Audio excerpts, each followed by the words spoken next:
I love Ryan Holiday. I don't love this book.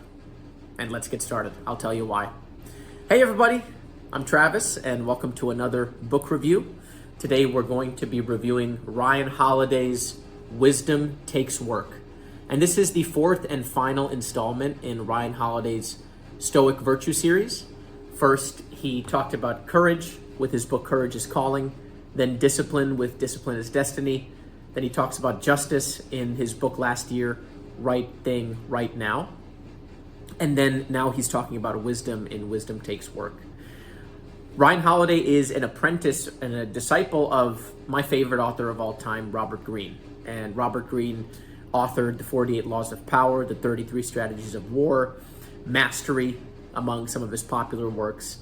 And Ryan Holiday has really taken a similar but also different approach. He has wrote more about stoicism, more about morals, values, ethics, how to live your life. And I really like his work. I read pretty much all of his books. And so this book review for Ryan Holiday is on hard mode because I'm so familiar with his past works. So this book, Wisdom Takes Work, it starts off with Hercules at the crossroads. And on one road, Hercules encounters Vice, and it's this beautiful goddess who looks amazing, who promises everything that he could ever want and dream of in life. And then on the other road, he encounters Virtue. And it's a more simple, more plain goddess, not really too extraordinary in terms of her appearance, but she promises Hercules that if he works hard, the road's not going to be easy, but he'll get everything that he deserves, and that society will benefit as a consequence. And it was a pivotal decision, but Hercules eventually chose virtue over vice. And that really is the dilemma that we all face as human beings, is choosing virtue versus vice. And oftentimes vice can be very alluring and very tempting, but it is in our best interests, maybe not in the short term, but definitely in the long term, to choose virtue. At the beginning of this book, Ryan Holiday, he is spitting fire. He is in top form. He uses such beautiful and such seductive type of language to describe the importance of the virtue of wisdom. And one comparison that I really liked is that he compared these four Stoic virtues of courage, discipline, justice, and wisdom to the four cardinal directions, north, south, east, and west. And if you can rely on those virtues to act as a guide in your life, then you'll be on the right path. And I really enjoyed that. Another really cool facet about this book is that he really talks about many different historical figures. My favorite part of this book was the chapter about, well, I'm not going to spoil it just yet, but the chapter talks about Leo Tolstoy. And Tolstoy is one of the greatest writers of all time, and he's a Russian author. And he wrote War and Peace and Anna Karenina, some really famous books in history. And this was in the late 1800s, early 1900s. He's traveling in Caucasus, which is in Western Europe and Eastern Russia. It's near Azerbaijan, it's near Georgia, southern Russia, Armenia.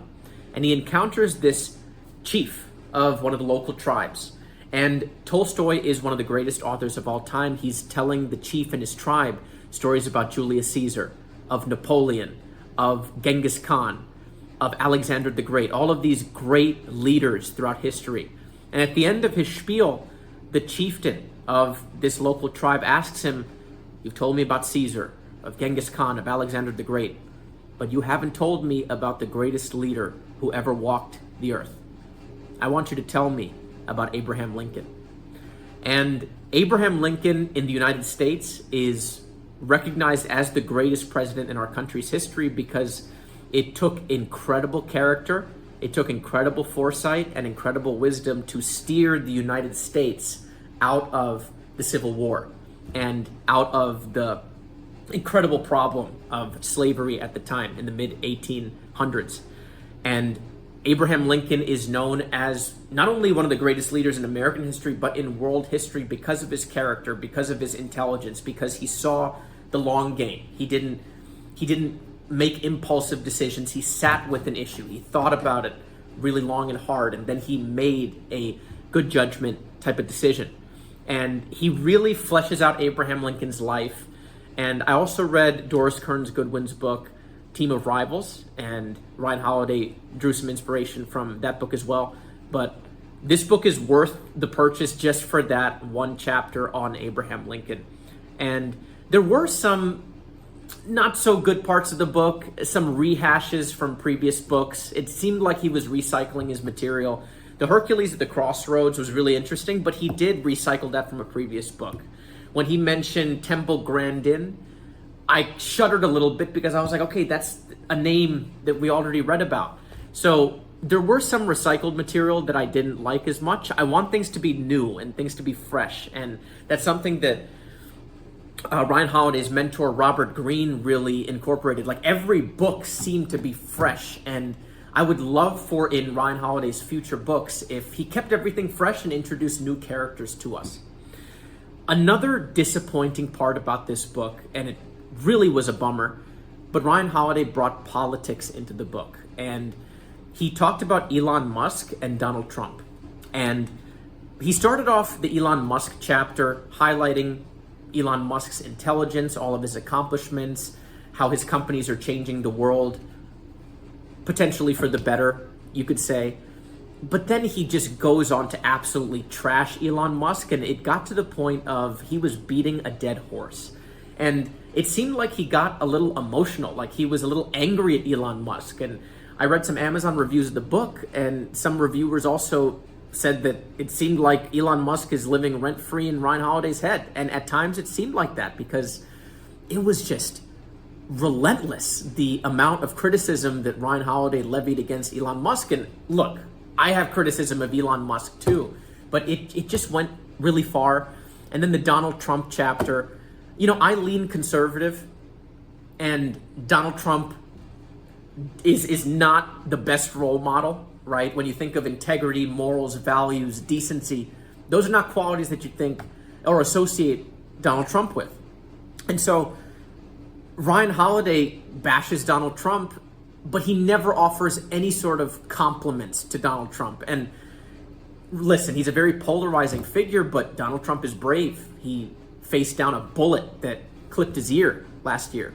He's smart enough to win the presidency of the United States. People say that's the most powerful position in the world. And so if you're going to write a book about wisdom, we're really looking for balanced takes. And if you're going to bash somebody, also offer them some sort of compliment or just balance the criticism with some positives as well. And it was also only Elon Musk and Donald Trump. Like if I'm going to write a book about wisdom, I'm going to, and if I'm going to introduce politics into it, which is a very tough thing to do, I'm going to criticize the right and maybe offer some compliments. And then I'm also going to criticize the left and offer some positives as well. So that's something that Ryan Holiday didn't do. It seemed one-sided. It seemed like he was in his feelings a little bit, and that's my estimation of the book. Overall, I recommend the read. I want to quickly go over some really cool quotes with you all. One really insightful quote from Ryan Holiday was about how books, when you read books, it's almost like talking to the dead. Conversations with the dead, that's what books are. We all have time to read. We just don't do it enough. There are many paths to wisdom, but nearly every one of them runs through books. That's one of my favorite quotes from this book. The next one is funny. Don't be a big mouth, be a giant ear. Talk less, listen. Great quote. Be a giant ear, not a big mouth. I love that one. The most dangerous thing that can happen to the smartest person in the world is to start to believe that they are the smartest person in the world. It turns them into a very dangerous fool.